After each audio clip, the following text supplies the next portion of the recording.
வந்தது தெரியும் போவது எங்கே வாசல் நமக்கே தெரியாது. வந்தவரெல்லாம் தங்கிவிட்டால் இந்த மண்ணில் நமக்கே இடமேது.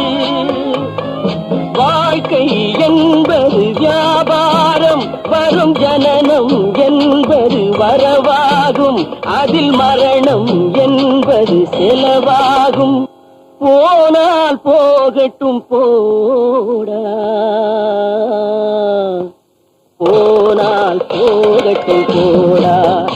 இந்த பூமியில் நிலையாய் வாழ்ந்தவர் யாரடா, போனால் போகட்டும் போடா.